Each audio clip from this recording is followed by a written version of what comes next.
stop, listen, and ask yourself, have you ever pondered at the idea that there may be something to the other side? If so, and you're hearing my voice for the first time, then you may have just fallen into the void.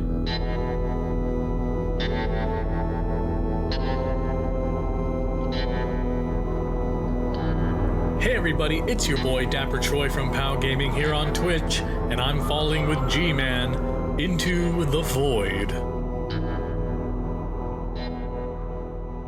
Hey there, hello there, bats and ghouls, and welcome to a dark episode of Into the Void, the podcast that talks about anything and everything paranormal.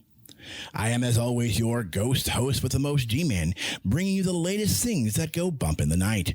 Real ghostly encounters, Halloween events, and Halloween-related news. It is wonderful to be back here at Undercity Comics in beautiful Whittier, California, and we're another day closer to my favorite day of the year, Halloween. Joining me back in studio is a man who has been waiting for the planets to align and the veil to open to return to this mysterious topic. But before we get into this dark episode, it's time for me to do what I love to do, and that is give a big shout out to Caffeinated Coven Company. Is that daily cup of joe lacking that shocking jolt of excitement? Well then, check out all the latest Halloween decals and stickers at the Caffeinated Coven Company. This one-woman run shop has what you need to add some creep to your daily ritual. Owner and creator Caroline Hernandez not only has a love for all things Halloween, horror, and coffee, but uses her passion to give back to the community that has helped her business grow. For more information, visit Caffeinated Coven Company on Instagram at CaffeinatedCovenCO and visit her website at caffeinatedcovenco.com. That's caffeinatedcovenco.com.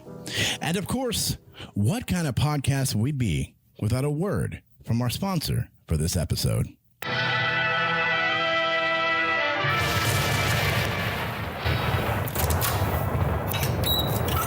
Nope, that's not going to work. No, that's not working either. No, it's not. Nope, that's not going. Nope. How about this? No, that's it. Master, I'm not going. Master, what seems to be the problem? Well, Igor, if you must know, I cannot find a single thing to wear, and I am taking the missus out tonight. Well, Master, why don't you head on over to lovepaintandstitches.com? What is this Love, Paint, and Stitches? Love Paint and Stitches creates and designs unique handbags for the macabre lifestyle. Their handcrafted bags are made with quality materials and perhaps a hint of magic. You can complete your ensemble with the Bride of the Monster crossbody bag from the Vixen collection designed by Michelin Pitt. Or perhaps you prefer a lovely green or purple glitter pumpkin shoulder bag from their Trick or Trash collection. Only the most top quality bags found in the dumpster can complete the gray banshee look you seek. Love Paint and Stitches. Be sure to visit their website, lovepaintandstitches.com, to find the perfect handbag to suit your individual taste. And don't forget to browse their accessories for keychains, pins, and stickers. I love stickers. Love Paint and Stitches. Find them at lovepaintandstitches.com and follow them on Instagram at Love Paint and Stitches. Welcome back, bats and ghouls, to the podcast that dares to venture into the realm of the unknown. But to do this, I'll need some help from a man who fears not the dark, but the things that lie in wait within. Bats and ghouls, please welcome a man who makes the ghoulies shake and the tombstones quake. The one, the only, the StrangeOne. Thanks, G-Man. Great to be back. Hello, listeners. StrangeOne, thank you so much for joining me for this episode. I'm excited to be back here in studio with you to discuss this particular topic, as I know how eager you've been to continue this discussion. Now, for this episode, we'll be expanding on shadow people, but this has a little bit of a twist to it. Not only will we be talking about shadow people, but also their correlation to sleep. And we'll find out about this phenomenon and more. But first, here is the StrangeOne with Cauldron News. Hey there, bats and ghouls. Welcome back to Cauldron News. It's nothing you expected, but everything you wanted. In this segment, we will highlight some of the latest updates on social events such as Halloween conventions, haunts, and Halloween fundraisers. Basically, anything we can pull together to help you come together and join a community of horror and Halloween enthusiasts. So, let's get strange. Starting from the furthest event out to the most current. Looking for an unforgettable world-class car wash experience through a haunted tunnel? Well then, head on over to the Haunted Car Wash Tunnel of Terror OC, hosted by Big Wave Car Wash, which is located at 2219 West Lincoln Avenue in Anaheim, California. The Tunnel of Terror OC Haunted Car Wash is a carefully curated experience filled with ghosts and ghouls popping up throughout the wash and special effects providing a terrifyingly creepy atmosphere. This event will take place on each Thursday and Friday in October within 30-minute intervals between 5 and 10 p.m. and provides a premium car wash to each vehicle in participation. Tickets must be purchased in advance and be sure to review the vehicle restrictions. Visit their webpage at tunnelofterroroc.com. That's tunnelofterroroc.com. Starting as a simple pop-up where small shops within the Halloween community could unite and showcase their hard work and love for the Halloween spirit, Salem's Market has exploded into a mid-sized Halloween extravaganza with dozens of spooky stalls filled with food, drink, and merchandise vendors. Plenty of photo opportunities, live music, and much more will be available. Be sure to get there early to make sure you don't miss out on all the fun. Salem's Market is a 2-day event at the Elks Lodge in Garden Grove, California at 11551 Trask Avenue. The event will take place on October 2nd between 12 and 7 p.m. and October 3rd between 12 and 6 p.m. Free for children 12 and under and $7 for adults, VIP options are available. For tickets and event information, visit salemsmarketevents.com and don't forget to visit their Facebook and Instagram pages at Salem's Market. The city of Laguna Niguel is excited to announce the return of their terrifying haunted trails. This 3-day event is sure to leave your dreams haunted by the undead and monsters from the dark. This year's event will be limited to reservation only and is likely to sell out fast. Reservations will open on Monday, October 4th at 8 a.m. and can be made online at cityoflagunaniguel.org/registration or in person at the Crown Valley Community Center. For a more family-friendly event on Saturday, October 23rd and Sunday, October 24th, Haunted Trails will feature a Staying Alive hours between 4 to 6 p.m. This portion of the event is tailored for children under the age of 8 years old or those who prefer a less haunting experience. Participants can experience the trail before dusk in the absence of fog, monsters, and strobe lights. Group rate for both versions of the event is $40 for groups up to 8 persons. Be sure to make your reservation before tickets are sold out. Again, you can make your reservation online at cityoflagunaniguel.org/registration or in person at the Crown Valley Community Center. G-Man, back to you. Well, thank you, StrangeOne. That was well done. Thank you. Well, bats and ghouls, we have reached the ominous portion of this episode where we get to dive into the void and come out on the other side amongst the shadow people. As I mentioned before, Cauldron News, this discussion on shadow people comes with a bit of a twist, as we will be discussing not only shadow people, but their sinister relationship with sleep paralysis. For those of you who have experienced this terrifying sensation, you'll recall what it feels like to be half awake and unable to move or speak.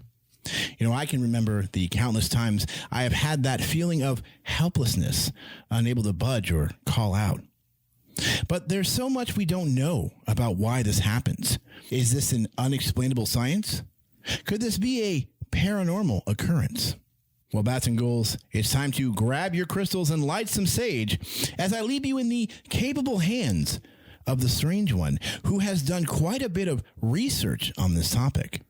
As he gives us the 411, really consider what he has to say. You never know. You might learn something new. David, can I have some mood music, please? Perfect. Throughout history and across the world, many people have experienced the terrifying sensation known as sleep paralysis. Now, sleep paralysis is a feeling of being conscious but unable to move. It occurs when a person passes between the stages of wakefulness and sleep, during these transitions, you may be unable to move or speak for a few seconds up to a few minutes. However, in some cases, people also reported feeling pressure, choking, or shortness of breath. And in some cases, people have reported seeing or hearing things that weren't there. Now, some neurologists and psychologists say that these instances are nothing more than our minds struggling to separate dream from reality, similar to having a lucid dream. Coupled with the sleep paralysis, we have a tendency to create a scenario where we are being attacked. And you know what? That makes sense, except for one very specific detail in many of these stories. Countless people across the world and over the centuries have described waking to seeing a demon or shadow either sitting, lying, pressing down on their chest, or even standing at their bedside or at the foot of their bed. But that's not the crazy part. Several groups of people have described the entity they have seen with specific details matching other descriptions across the world. Some people have described seeing a hooded figure, or an old lady or witch, or a man with red eyes, who sometimes is wearing a brimmed hat. Does this sound familiar? In our last segment of the Shadow Chronicles, we discussed these exact entities. If this is your first time listening to the show, be sure to go back and have a listen to episode 10 of season 2 to get a brief recap as we introduced the Hooded Shadow, the Old Hag, the Red Eye, and the Hatman. If you did tune in to the previous mentioned episode, then you'll recall back to our last segment of the Shadow Chronicles that these entities are also known as negative shadows, meaning their presence is an indication of dark intent. Now, G-Man, tell me, how is it possible that people who are on opposite sides of the world are having similar encounters during these episodes of sleep paralysis? That is a really good question. That's actually a question that's been making me ponder before we even did this episode, because it does make me wonder, how is that possible? How is it possible that I'm over here in the U.S. and someone over in like Russia or Germany is having the same experiences that I'm having here? There's got to be some sort of connection, some sort of correlation between how this is happening. I personally feel like, and this is just me, in my opinion, ley lines have something to do with it. Yeah. And as I mentioned, psychologists and somnologists, they have their own theories. And one of the theories is actually that it's media. Our minds are basically subjugated to all this media and propaganda as far as like movies and everything goes. Okay. So they suggest that some people who have similar instances, because sleep paralysis is a common symptom throughout the world. It's not something that's new or sporadic. It's not very rare. It's actually very common. Right. So they suggest that because they have this one common denominator. Okay. That they have a medium that connects them already. Now, if they say perhaps like scary movies, such as perhaps Nightmare on Elm Street. Okay. We see that Freddy obviously has a brimmed hat. So they say that people who associate these entities, or rather these thoughts, or that they create them in their mind. Their mind goes to a dream state, and they identify, by pareidolia, that these things are real, and that they're halfway between sleep and dream, and they create a real feeling, a real sensation behind it. So what you're saying is that our subconscious is bringing up the most recent thing that it can possibly think of. Yeah. Interesting. And honestly, I would agree with a lot of that, except it's too coincidental. I mean, there are places in the world that aren't privy to some of the information, some of the movies and such that we have or have created over the years, and people who have never heard certain things. And I would go as far as to say that it's nearly impossible, because this has actually been happening over the years, these centuries before some of these characters that they are sure are the reason that these entities take on these shapes. Are we talking about civilizations that have had sleep paralysis way before media and all this came up? Yes, there was actually an ancient Greece psychologist who described by the incident of one of his patients. His patient said that a demon sat upon his chest as he slept. What's funny is a lot of people don't know that story, right? But they can recreate that story now. Interesting. A lot of people always describe the same type of instances where something was on their chest, something was standing at the foot of their bed, something was looking at them, something was floating above their head.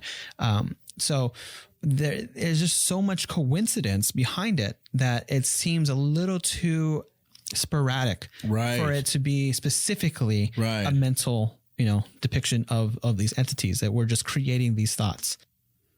Well, StrangeOne, I got to say, this is all very interesting and extremely disturbing.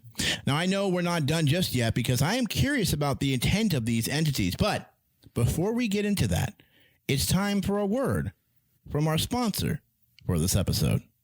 Well, hey there, Bats and Ghouls, G-Man here. When I'm looking to accessorize my Halloween attire, I go to lovepaintandstitches.com. Love Paint and Stitches.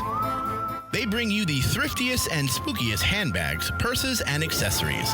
Love Paint and Stitches is a mom and son team dedicated to designing and creating unique bags for the macabre lifestyle and for the spooky at heart since 2013. They offer customer handcrafted bags made with quality material and just a pinch of magic. The Love Paint and Stitches team strives to be creative with their designs and consistently work on making new and uniquely different bags that any Halloween lover could fall in love with. Love Paint and Stitches is a truly magical and devoted to their craft and continue to bring the night ablaze with their Vixen, Trick or Trash, and Pumpkin Cult collections. Visit lovepaintandstitches.com to find the perfect bag to suit your individual taste. And don't forget to browse their accessories for keychains, pins, and stickers. Also, you can follow them on Instagram at Love Paint and Stitches. Welcome back, Bats and Ghouls, to the podcast that takes you into the dark realm of shadow people. So, StrangeOne, what exactly is the intent of these entities?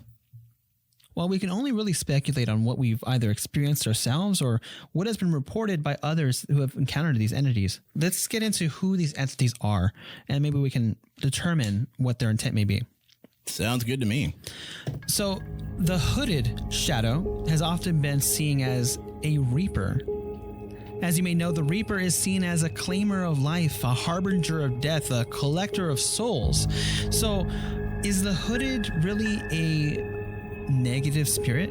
Because oftentimes, as you know, death is something that we all experience. Right. And if the hooded figure is in fact a grim reaper, should we really fear this entity? That's a very good question. I want to say no. Right, but I could be wrong. Yeah, and the question is, if it were an ominous or a malevolent entity, a spirit, then perhaps they are claiming souls that are not yet ripe. Interesting. That's an interesting way to put it. Maybe earlier than they should, in a sense, or maybe just it's our time, and he's there to claim us for the afterlife. Who knows? There's like I said, you can only really speculate and just go with what we know from experience or what we've heard or seen from others. Now, from what I've seen in videos capturing red-eye shadows or listening to tellings of encounters with these entities, it seems that these are the most mischievous entities of the bunch. These entities, the red-eye, have a tendency to lash out and cause harm. Objects have been reported to have been thrown or dropped with the suspicion that this was meant to harm or hurt them. It is described to emit an ominous or malicious aura. So, I don't know, these ones are the ones that are, I guess, you see red eyes, you run. Right. It's funny because you're saying that they manage to pick up objects and throw objects. It almost sounds like a poltergeist, like in the same category of poltergeist. Right, exactly. And I was, of course, looking into videos and such, and trying to understand these entities a little bit better and such. And but there was this man who he actually didn't even notice that there was a shadow, but he heard things going on in his basement, of course, as many things happen. Right? That's why I stay away from basements unless they've been made into an actual lounge area. There is a couple of people on YouTube that I follow, and I won't mention now because I'm not really promoting, but as an example, they actually do have very nice basements that are very well furnished. There's carpet, there's a bar, but they are experiencing a lot of paranormal activity in their basements. Interesting. It's pretty intense. But as far as red eggs go, there was this one where he didn't notice anything was going on, but he happened to, of course, be filming his, on his phone because he wanted to see whatever it was that was down there and have evidence that he had it. Now, he didn't notice until afterwards, but as he turned his camera to go back upstairs, in the last moment between turning and hitting the wall, like turning, crossing the wall, Okay. there was a shadow, and at the slight moment, the eyes glowed red. Ooh. Now, he was having a lot of issues with poltergeists, where things were moving, things were falling and either missing him by an inch or actually hitting him on the shoulder. His dog was freaked out. So, red-eyed shadows, I think, are probably going to be more of the danger that, these shadows, these red-eye figure shadows that show up, it's like they come up as the angry spirits. For some reason, they're very upset, very angry, whether it's the fact that, their space has been taken over. I don't know. It's really interesting. And again, on that subject line of poltergeist, it's very interesting the fact that they are throwing stuff. Almost like, I don't know if it's not to get your attention, but to make you leave. Yeah, they're trying to scare you away. Yeah. And who's to say that, they're not threatened by you? Right. Right. Because it could be a two-way street. You threaten their existence, maybe. Perhaps you bring in an energy that it conflicts with their own, so of course all they can do is lash out. Yeah, absolutely. But who can really say? Going into our next entity, we find the Old Hag. Now, the Old Hag is often seen as a dark witch. People have often described their experience with this entity as draining, as though their energy or breath is being pulled from their bodies. And to be frank, G-Man, this is where I actually do have personal experience with sleep paralysis and a shadow entity. Oh, that's right. That's right, StrangeOne. I remember you had mentioned that you had your own personal experience. Yeah, so in our last episode of Shadow People, of the Chronicles of Shadow People, I mentioned that there was a story that I wasn't going to get into until a future episode. And are you ready, listeners? Here's my story. So I was about 13 or 14 years old, either my 8th grade or going into my freshman year of high school. And at the time, I shared a room with my brother. We were only a year apart. I'm a year older. But he, to be frank, was kind of still afraid of the dark. So we left the hallway light open and the door was cracked open. And when I say cracked open, I mean majority of the door was just open.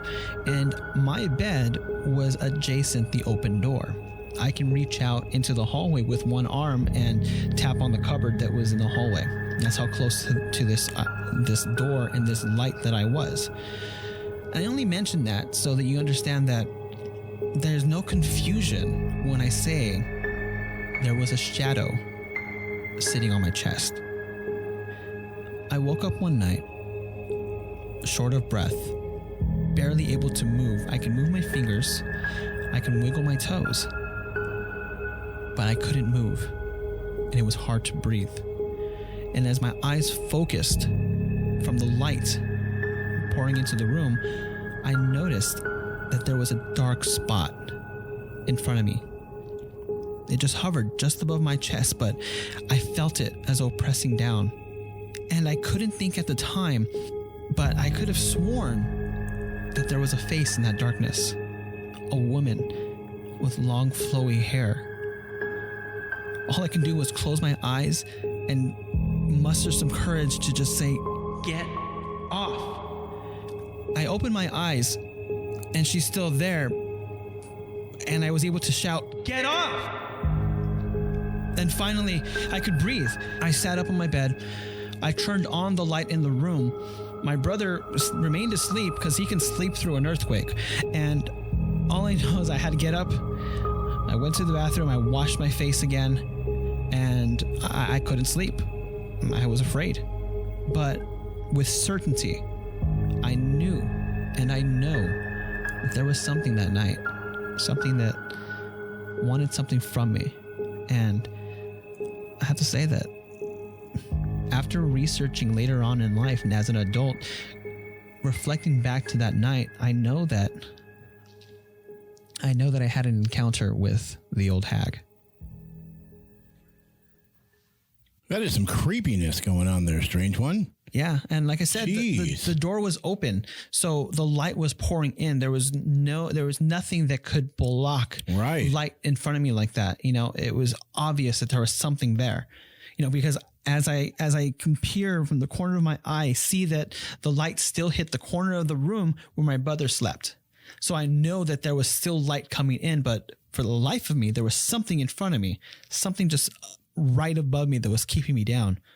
You know, I'm glad we're talking about this right now, because as I sat here listening to your experience when it comes to sleep paralysis and having to deal with these types of possible entities that are attacking you, I think back to a time, my military days, in my barracks.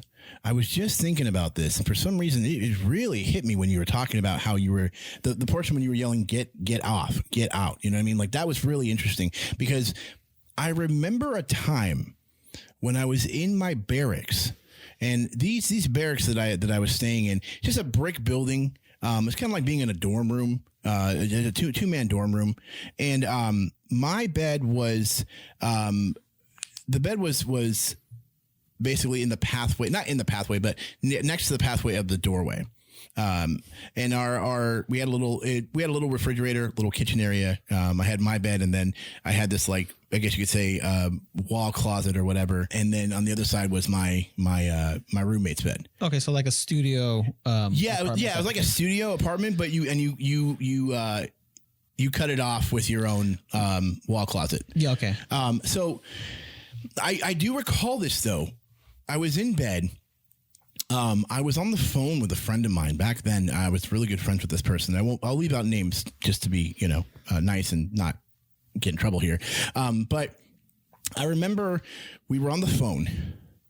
We were having a long conversation, I think just talking about whatever the heck we wanted to talk about. And I was falling asleep.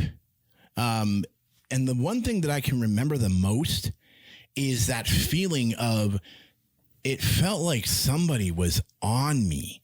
I mean, we're talking pressure being pushed down on my back. And I recall that the person that I was on the phone with, I was trying to yell. Like, I remember trying to yell, and like nothing was coming out of my mouth. I mean, no voice, nothing.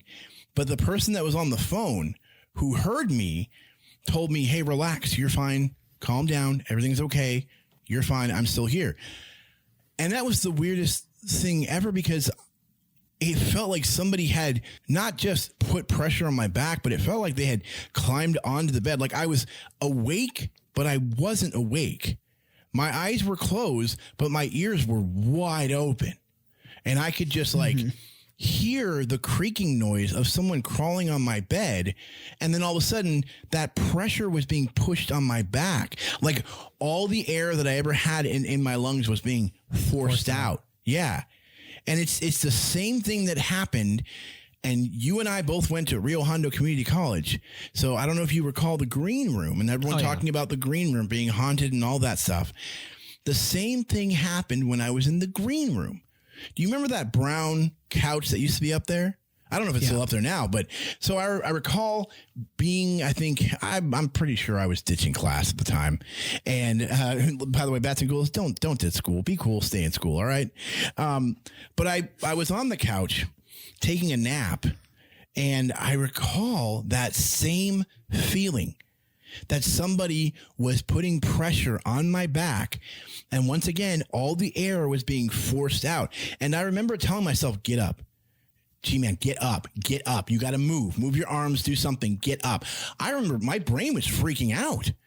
And again, trying to call out to somebody and nobody can hear me because almost like my voice was just gone. And it's such a weird feeling.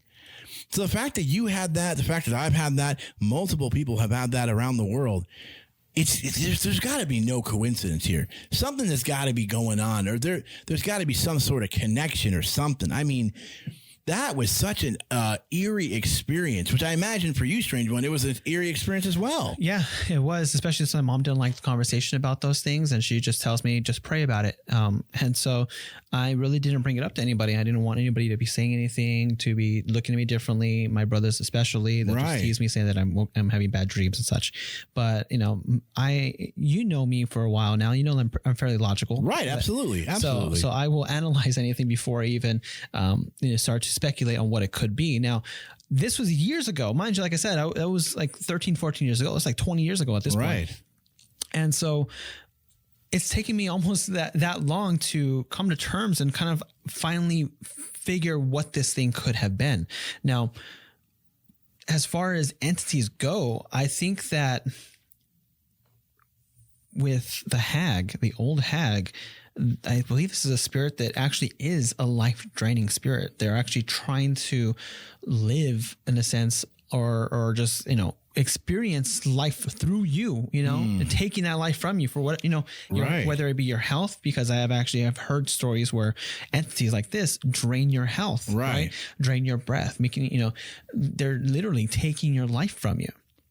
It's funny because, again, I when I picture it, like when I think about it, it's very unsettling to think about.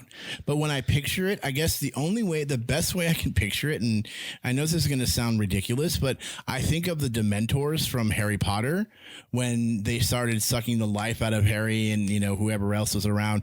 That's what I get from that. I actually was associating with something else. That's Hocus Pocus. Okay. There you go. Okay. All right. Sucking the life force out of children, and therefore these entities, quite possibly the old hag.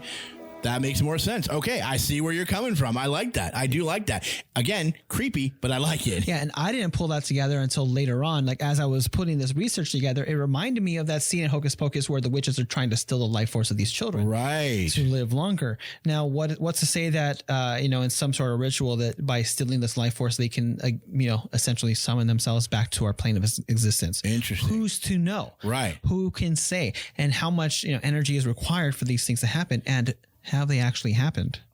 So moving forward to our last entity in this conversation is the Hatman. From what I've come to believe is that the Hatman is a spectator or signal of death.